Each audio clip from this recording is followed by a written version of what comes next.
The following is a production of DallasCowboys.com and the Dallas Cowboys Football Club. How about them Cowboys? Yeah, go Cowboys!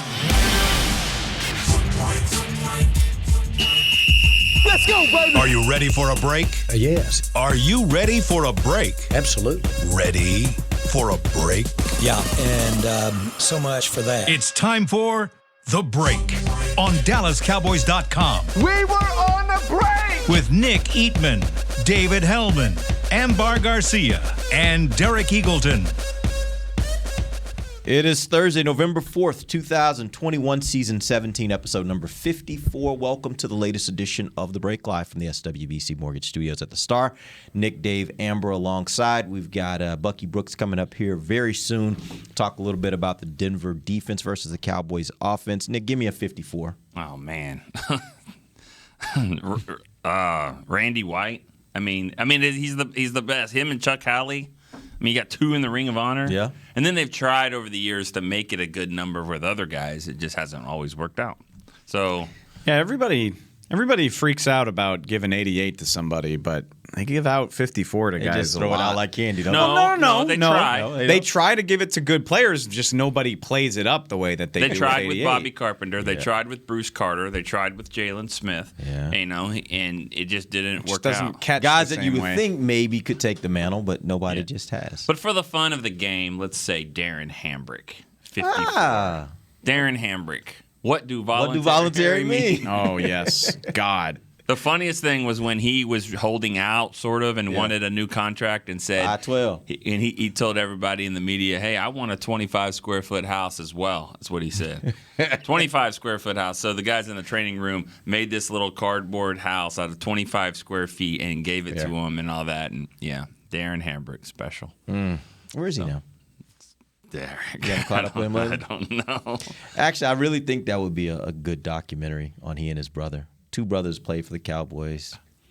How about a documentary on brothers that have played for the Cowboys? Like brothers or brothers?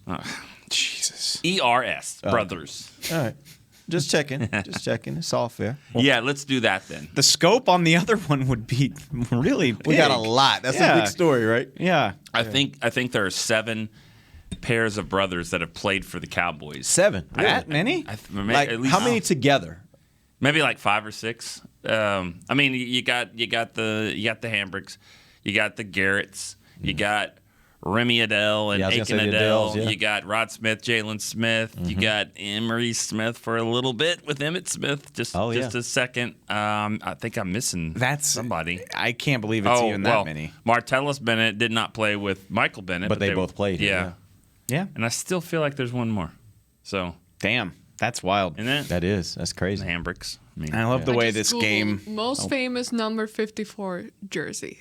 in the history of the NFL. You mean NFL or Cowboys? No, that was my Google search. All right. I mean, What what'd it say? popped up was Chuck Howley. I'm going to say somebody's pissed that we haven't mentioned Howley at this point. Well, I said 2 Ring of Honor guys. 54, both those guys. Yeah, you mentioned it. But you know, Randy White might be one of the best NFL players ever at 54. I mean, I can't think of Absolutely. other guys that played at 54. Not off the top of my head. I mean, like, if you think about for me anyway, during my back. childhood, like that was like Manster was everything. That was he and Dorsett. We didn't in my do it opinion, yesterday. and Staubach, obviously. we didn't do 53 yesterday. No, we didn't. You know, one of my favorite players, he wasn't that good, I guess. He's in the 80s, but he had the perfect name for a linebacker. His name was Garth Jax.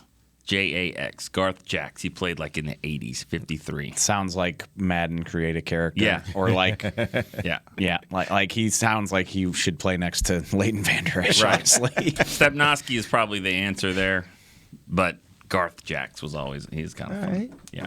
All right. I love the way this little game sends us down the most random rabbit holes It for does. 5 minutes at the start And of Now the of show. let's see if our quarterback's going to play. Yeah, and now, seriously. of course, what we're going to do is we're going to switch gears. We're going to have Bucky Brooks bring us back on track. Bucky's joining us right now. We're going to talk a little Denver defense versus Cowboys offense.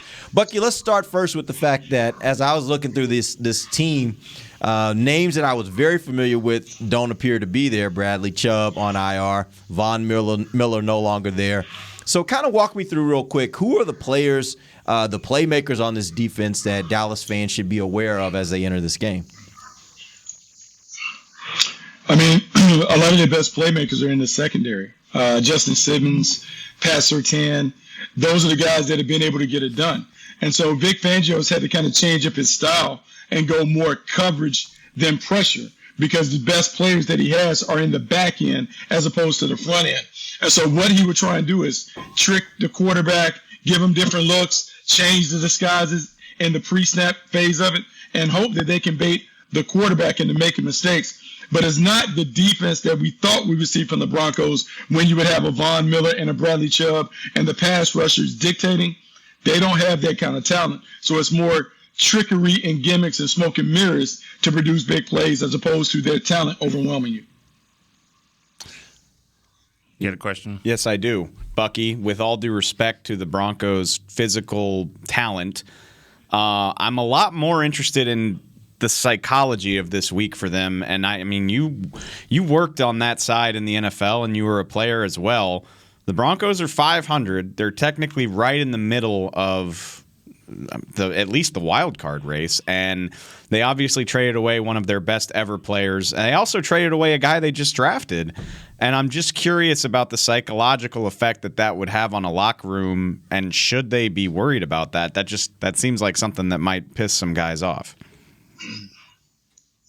Well, one of the things that happens is when your team underperforms, because remember, coming into the year, everyone felt like the Broncos were a quarterback away from being able to compete. We thought they had an all-star defense. We thought they had a ton of talent on offense. And all they needed to do was drop a quarterback like a Teddy Bridgewater that could manage the game, and away they would go. It hasn't turned out like that. And so what happens is you now have a coach who's on the hot seat. You now have a general manager, George Patton, who didn't hire the coach, who's trying to look at the team and evaluate the team, and also accumulate picks to reshape the team and the vision that he has for them. And so everyone is on alert.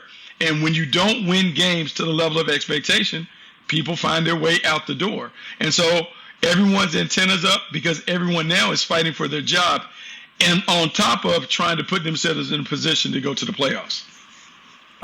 Obviously, the Cowboys wanted Patrick Surtain, and they wanted J.C. Horn, and it didn't work out. And so now here comes Patrick Surtain, and Micah Parsons is playing how he's playing. Do you think that it's one of those deals where the Cowboys are fortunate it went the way it went, or do you still look at it and go, man, Diggs and this other guy would have been an outstanding tandem?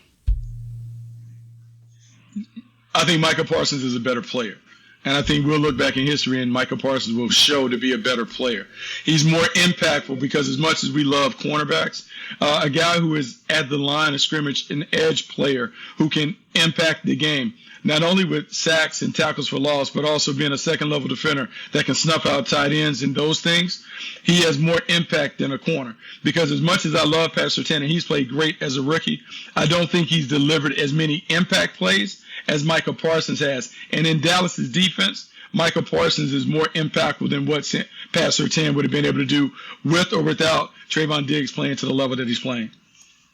So yesterday I was watching some practice footage and looking at some of the things that the O-line was doing in their drills and all that off to the side. And I'm not saying this is really going to be an indication of where his level is at, but La'el Collins, what he was doing to me, he just seemed a little bit slow in his movements compared to everybody else. Now, who would be, if he was the one going in and playing there at tackle this weekend, who's the person that would be lining up against him, and how does that matchup really look like? I mean, he's fine this week because this week he doesn't face a monster. Malik Reed would be a guy that play on the side. Jonathan Cooper would be another guy, depending on how they bump and kick their front around, maybe a Draymond Jones. But really, he won't face a five-star talent on the other side. I think it's to be expected that La'el Collins would look a little slower than the other guys because the guys are in mid-season form. You played 7-8 games. You're now kind of rounding into form and who you are. He hasn't played in 5 games, and so it's been a while. So you have to knock the rust off. And really, the only way you can knock the rust off is getting in games and kind of figuring it out. And so he'll be fine down the line, and I think he has enough savvy to kind of get through it. But, yeah, I wouldn't expect him to look like the other guys because the other guys are in midseason form. On that same note, talking about the tackles, Talk to me a little bit just from the standpoint of just football technique. How difficult is that transition from left tackle or right tackle to left tackle? I think a lot of times when fans think about it, they think of it as if you're a tackle, you're a tackle, you just kind of slide over. But what is that transition like for a player? And if you were having to make the decision, would you go with the option of putting Steele over there or Collins over there, or would you just roll with Nsekhe because he's actually been doing it some this year? I wouldn't mess with Terrence Steele because he's playing so well at right tackle. It's a difficult transition because it's a different stance, it's different footwork. You're seeing the pass rusher out of a different eye, and so it can take a bit of a time to do it. And sometimes some corners can't go from right corner to left corner because the footwork is different, and they've had 10,000 hours on one side and minimal time on the other side, and so it's uncomfortable. I think a lot of it depends on how Joe Fibbin has worked the rotations throughout practice. Coaches will mix it up to make sure that the swing tackles and guys get enough time. For La'el Collins, I think a lot of it depends on, look, he's very talented, he's good. It's how good is he compared to who else you would put there at left tackle? Are you willing to live with the struggles because you got a better player, or is the other guy more refined in his technique that he'll survive? I'm more apt to think, hey, put the more talented player there and let him figure it out, cover him up with the tight end some, but eventually La'el Collins is a pro, and a pro should be able to figure out how to play on that side. So everybody knows Brandon Staley and Vic Fangio are tied together. Staley's a disciple of his, so I would expect it's a similar mold of defense, at least overall. We know the Cowboys had a lot of success on the ground in that Week 2 game. The Broncos they've been all right against bad teams, but specifically against the Browns. I mean, they've given up some gaudy rushing totals, and that was a game when they didn't even have Nick Chubb. So I mean, that just screams to me as a favorable matchup based on the talent and also the way that they play. Are we right about that? What do we think? Yeah, we're right about that because here's the new philosophy that's kind of taken hold in the National Football League. Teams are playing more two-deep coverages to take the big play away. They're parking the safeties in the parking lot, and they're saying you can have all the underneath stuff because when you get to the 20s, it becomes a shorter field, and you now can't throw over the top of the defense, and that's when we'll switch. That is something that Vic Fangio and Brandon Staley believe in. Also, when you concede rushing yards, and this is blasphemous for some of the old defensive coordinators around the league that used to say, stop the run, stop the run, stop the run. But when teams run the ball, the odds of an explosive play goes down dramatically because it's harder to create those big plays on the ground. And so for the Cowboys, hey, man, I'll let Zeke and Tony Pollard run crazy, and then we'll stiffen up. And we'll say you can kick field goals, not score touchdowns. The score will be within range, and we'll have a chance to win it at the end. That's why those guys like Staley and Fangio are giving up more yards because it's all about the big plays and winning in the red zone as opposed to dominating the yardage stats. All right, that all being said, Bucky, tell us what you think is going to happen Sunday, Cowboys versus Broncos. Well, I mean, I expect the Cowboys to win, but I think this is still a test of maturity. As we all are going increasingly Cowboys being Super Bowl contenders, we have a tendency to kind of dismiss the other teams and say, oh, Dallas got this or whatever. The only thing I would worry about, if there's a level of complacency that we see in the first quarter where the Cowboys don't take care of business early. If they can jump out and make the Broncos chase points, it's in their favor. But if they mess around and turn it over and have the ball flies over the head, then they're going to be in for a four-quarter game, and the Broncos can knock them off. I don't expect that to happen. I think the Cowboys win, but they can't take the Broncos lightly. All right, Bucky, we appreciate you, man. We'll check in with you next week. We're going to take our first break. When we come back, we'll talk a little bit more about some injuries and some injury updates for the Cowboys. We'll do that when we come right back. This is DallasCowboys.com radio.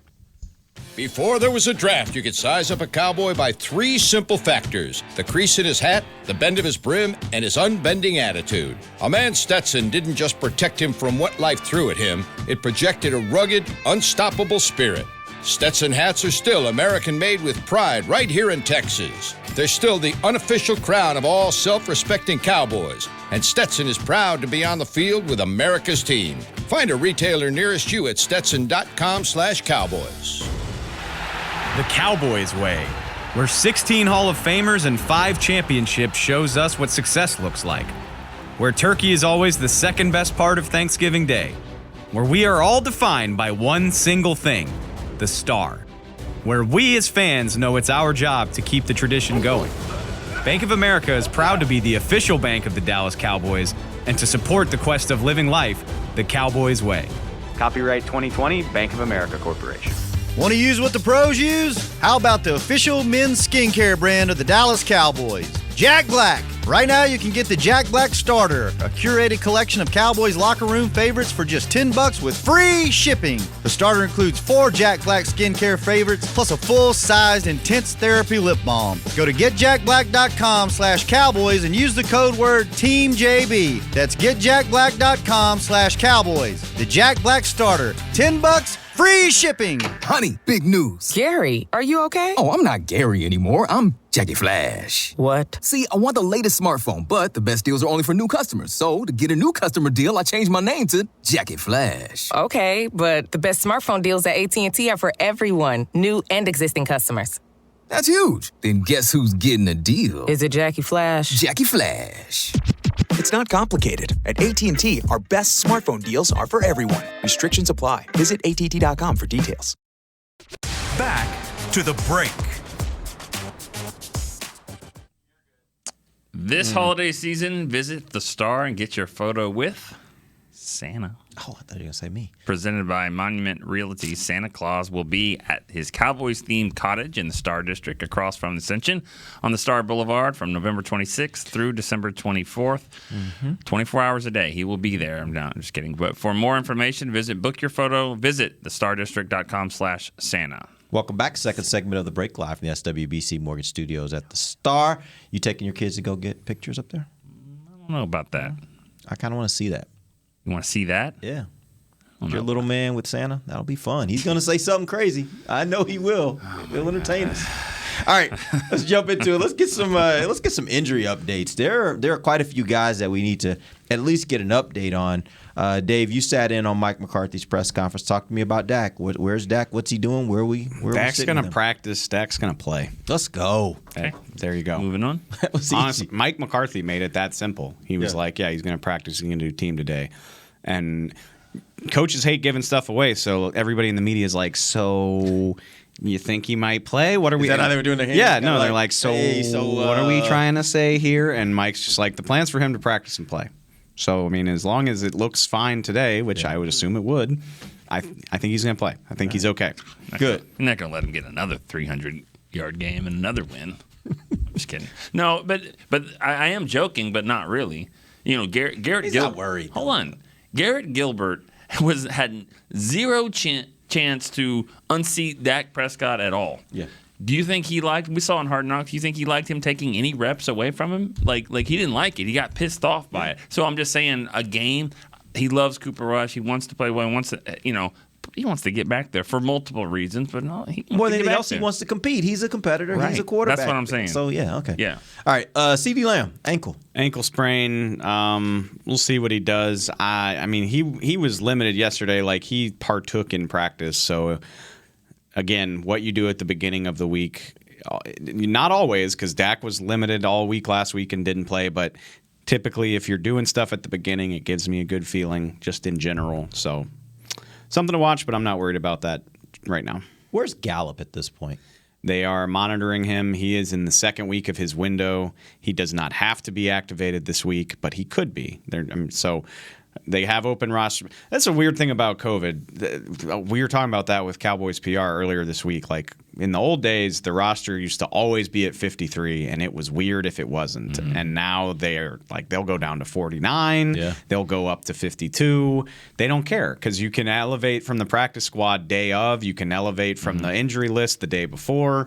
It just doesn't matter the way that it used to. So I think they have 2 open roster spots right now because they moved Jabril Cox to injured reserve and they waived Bradley and I. He's back, by the way. He's on the practice squad. There we go. And they added Sean McEwen. So you're right. They have 1. They brought Sean McEwen back. I forgot that. So they have 1 roster spot. They could use it on Gallup. They could use it on a D tackle. Just have to see. And they may not keep 4 tight ends. Well, speaking of McEwen, you got Blake Jarwin with a hip injury. What's going on with his status?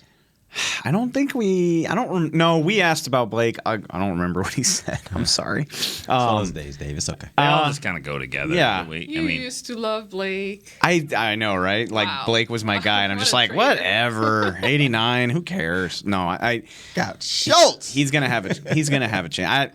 I got to eat crow on that. All through the offseason, I was like, whatever. There's 2 tight ends. Who cares? And I mean, Jarwin does have a role, but Schultz is clearly the guy. Nobody can deny that. So you win some, you lose some. Yeah, absolutely. We'll see. But having McCune helps with that. So if Jarwin can't go, you can still have 3 because you have McCune, Sprinkle, and Schultz. So we'll see. I was just going to say, I think the reason why Schultz has become, even a better player for this offense is just because they don't need any more dynamic type players. I hate to say that because you always want to have a bunch, but like both the running backs are dynamic in their own way, and then you got all these receivers, and then the backup comes in, and Cedric Wilson is going 75 yards and all that. You want your tight end to be a steady player that is consistent, reliable. You don't have to be 17, 25 yards down the field. Just 7, 8, get up the field, be smart, and I think it's working out perfectly because it's a pick your poison. They're going to cover all these other guys, and this is the one that's killing them. And I just think he does that role better than Jarwin. If this was like get down the field, I think Jarwin would probably be better, especially when he comes all the way back from the injury. But right now, it's working perfectly with Schultz. I'm not mad about it. I don't think they need to change anything, but I think they could have some fun with Schultz. And we've seen it. Schultz? I'm sorry, with Jarwin. Okay, got it. We've seen it over the years. Like, him and Dak not only have a rapport, but he's so good in the seam. Like, we've seen him right in that fun spot, like over the linebackers and under the safeties, 18, 25 yards down the field.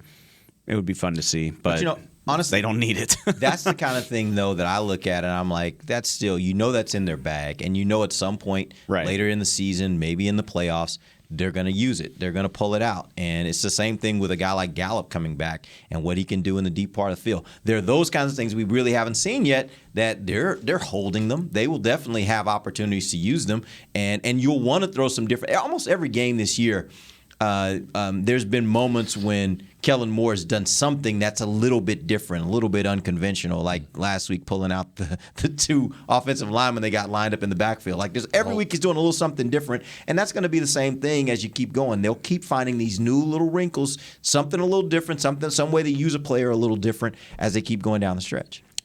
Did somebody did Kellen call it the Hulk package? Zach Martin. Yeah, Zach. Okay, because I keep hearing that, and I was like, did the media name it that, or did I miss a player? Zach called it that. I mean, that's what he said. They call it that. That's a great name. I love it. Hulk smash. Yeah. All right. Talking about Neville Gallimore. That was an interesting question I heard in the press conference about him and the fact that he's. It sounds like he's.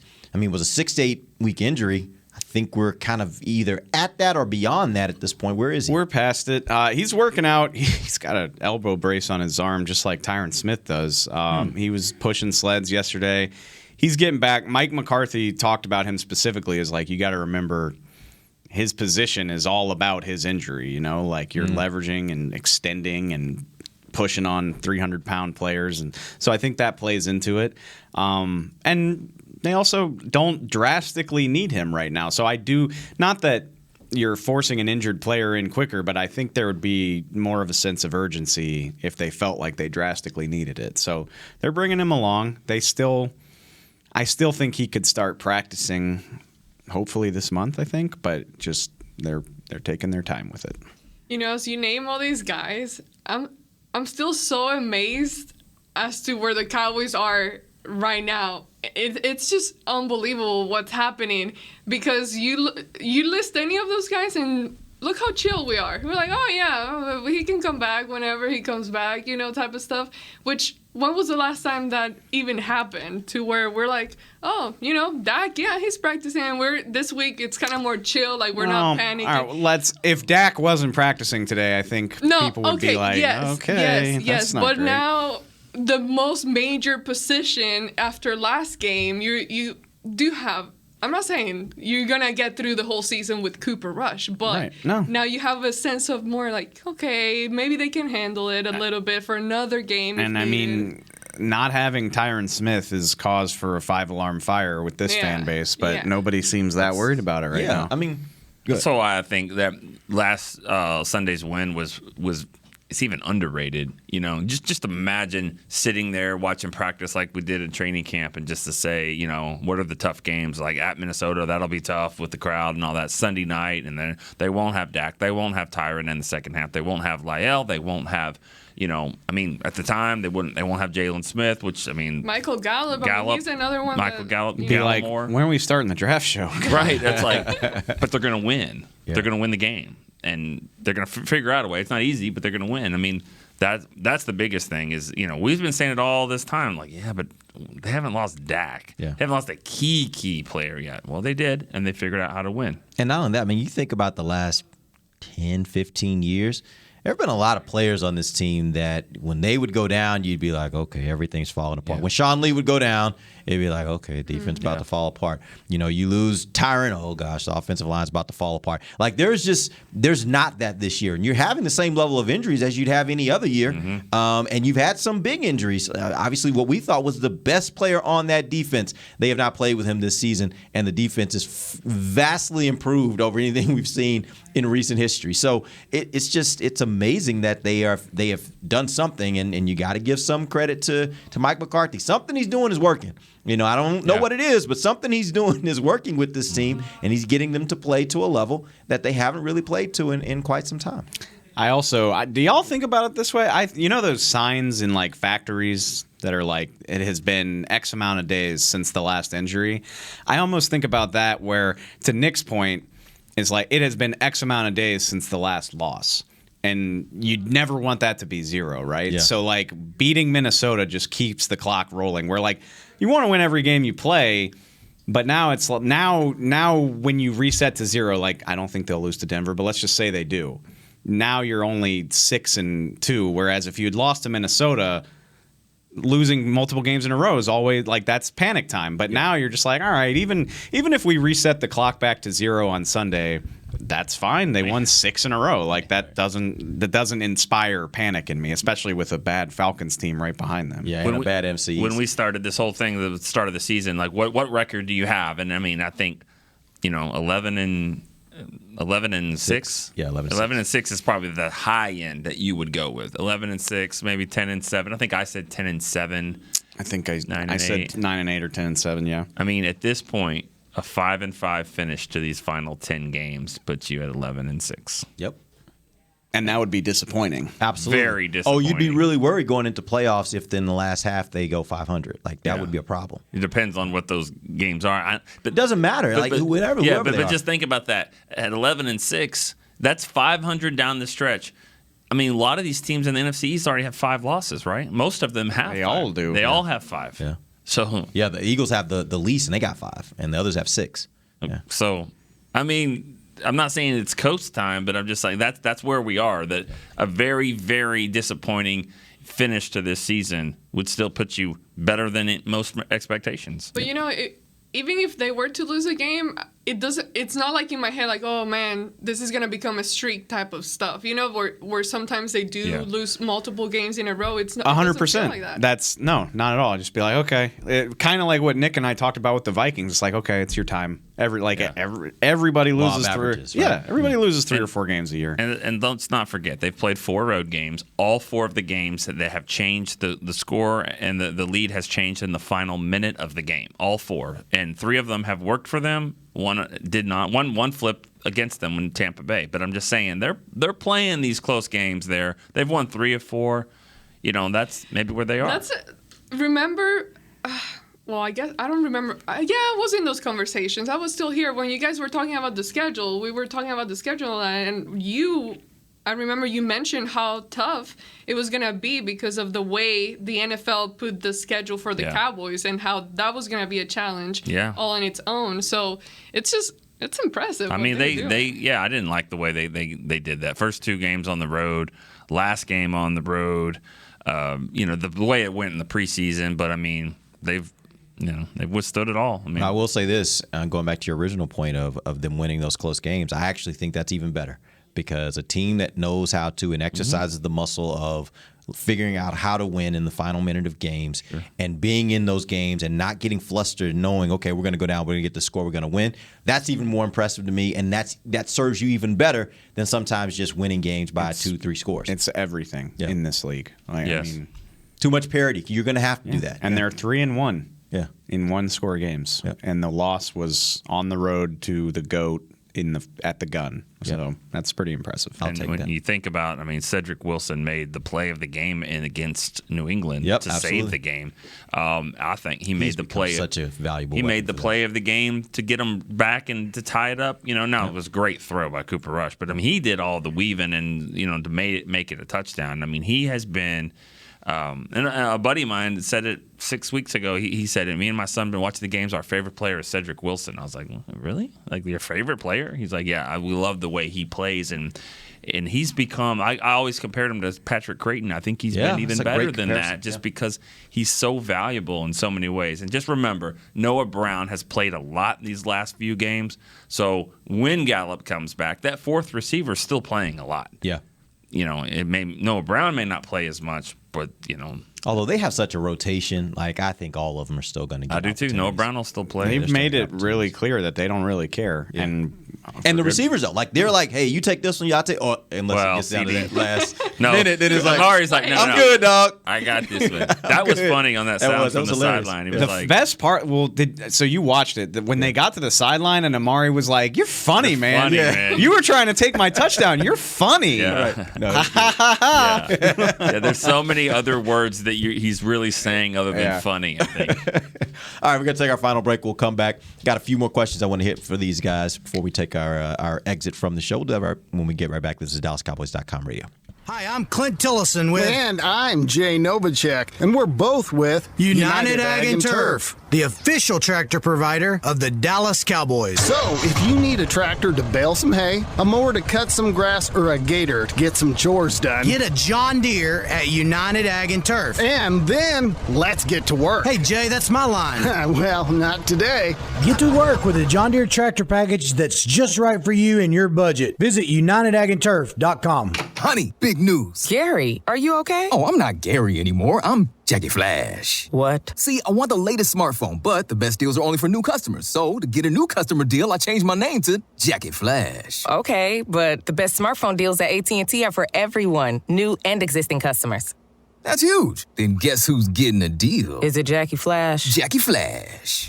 It's not complicated. At AT&T, our best smartphone deals are for everyone. Restrictions apply. Visit att.com for details. New Dr. Pepper Zero Sugar. You deserve it. I do deserve that. You deserve decadent flavor without sugar. And a day at the beach without sand getting everywhere. And a relaxing bath that your children don't interrupt. I deserve all that? It's really just a visual metaphor for Dr. Pepper Zero Sugar. Everything you want, nothing you don't. A visual metaphor on the radio. I do deserve that. Dr. Pepper Zero Sugar. The zero you deserve is finally here. Before there was a draft, you could size up a cowboy by 3 simple factors: the crease in his hat, the bend of his brim, and his unbending attitude. A man's Stetson didn't just protect him from what life threw at him, it projected a rugged, unstoppable spirit. Stetson hats are still American-made with pride right here in Texas. They're still the unofficial crown of all self-respecting cowboys, and Stetson is proud to be on the field with America's team. Find a retailer nearest you at stetson.com/cowboys. Back to the break. Hey, Cowboy fans, join the NFL in supporting our nation's service members by wearing the latest Dallas Cowboys Salute to Service gear. Visit your local Dallas Cowboys Pro Shop or shop.dallascowboys.com. A Fanatics experience. Welcome back to the final segment of the break, live from the SWBC Mortgage Studios at the Star. Speaking of the Salute to Service game, we have a lot of stuff on our website. Oh my gosh, we got a lot of stuff going on this weekend. How about the helmet? I love it.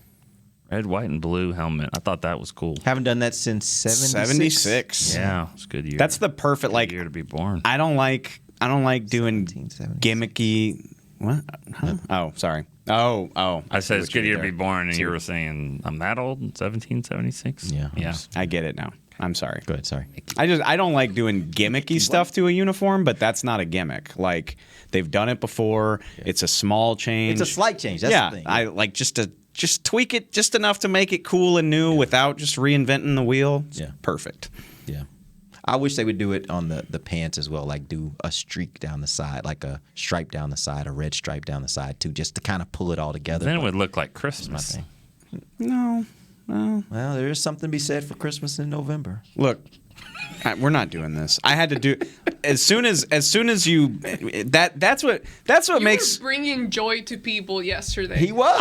I was. Yes, with the red shirt and the green lanyard. Like that was an Arkansas Everyone shirt. was Christmas does not have a monopoly on the color red. It's a primary color. In November, it kind of does. No, because November's not Christmas season. Yes, it is. No, it's not. Not November 3rd or 4th. That's what you told us yesterday with your red shirt. You told us it's time to start getting ready for insane. Christmas. I had to do this on the radio today because the minute you say like, hey, maybe we can hold off on this for like 3 more weeks, everybody's like, man, you must hate everyone in the world. You're just the worst person ever.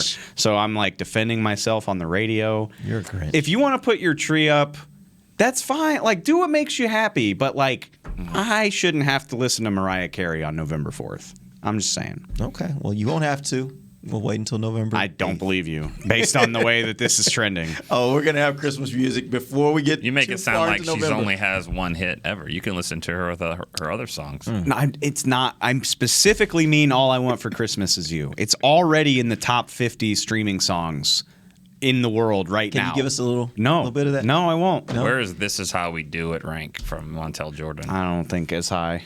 This show is so off the rails. It should be. Is this Hanging with the Boys? What the hell? It sounds like it, yeah. All right, real quick. I did want to hit one more topic before we finish. I saw this title.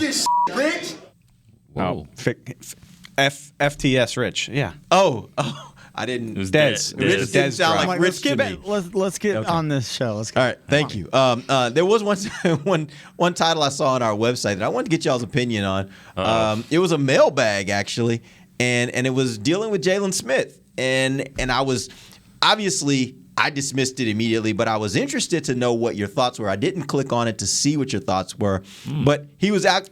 So you come to us when the numbers are down, but you won't even help us out. You're like, hey, why are the numbers down? I was in the middle of other things that I have to do in order to make sure you guys have a website to put content on. Can't even throw us a click. We tried to make it clickbaity, but it just Didn't work. Wasn't. Well, Didn't work. I also figured I could ask you on the show so I could just get your opinions here. Bringing Jalen Smith back. Well, first of all, were you shocked that he got cut?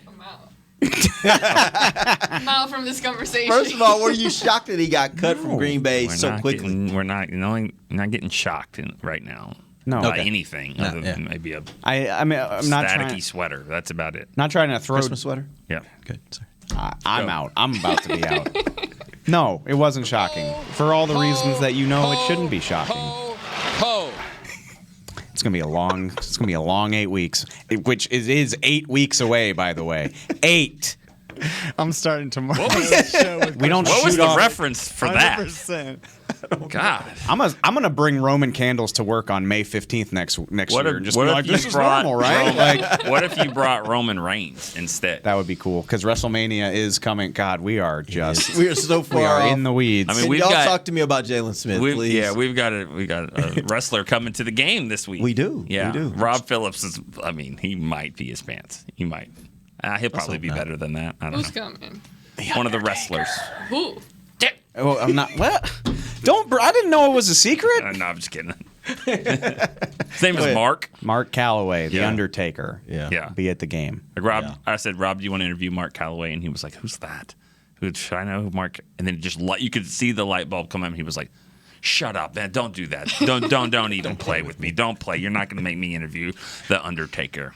Yeah, it's going to happen. Oh, that's so awesome. Okay, Jalen Smith, should he come back? Jalen Smith he lost like 6 steps. You can see it every week he was in Green Bay. The tape is on Twitter. It looked the same as it did here.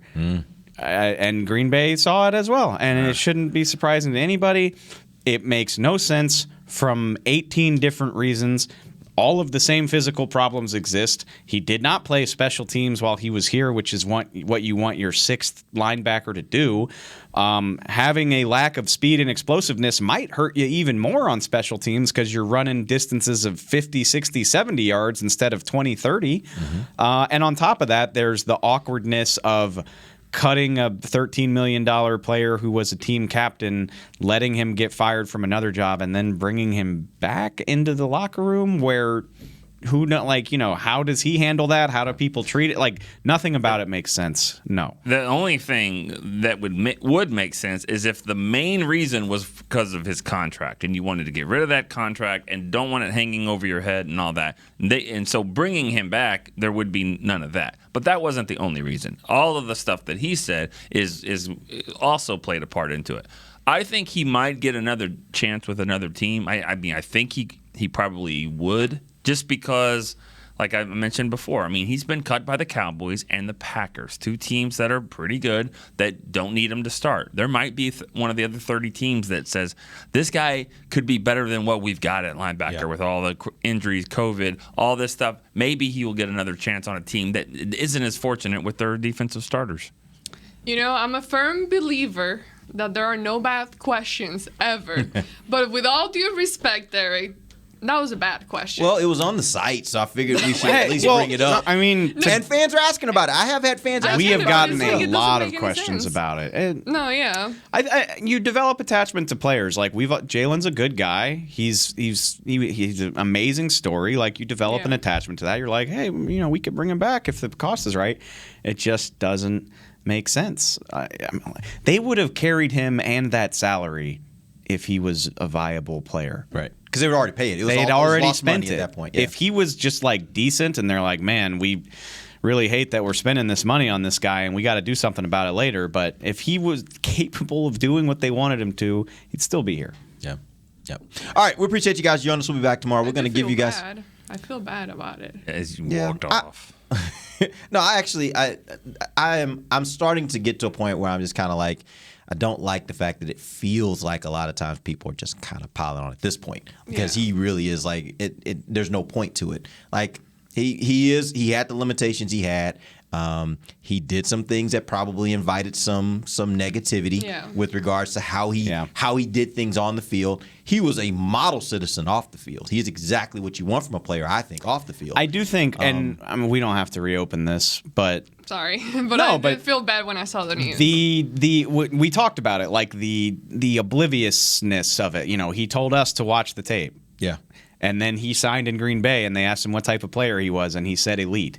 And so I think people see what happens, and that's why it kind of generates that negative reaction where it's like, see, I told you, Jalen. But at this point, it's water so far under the bridge. Right. Like, I don't delight in that, but there's no Colts.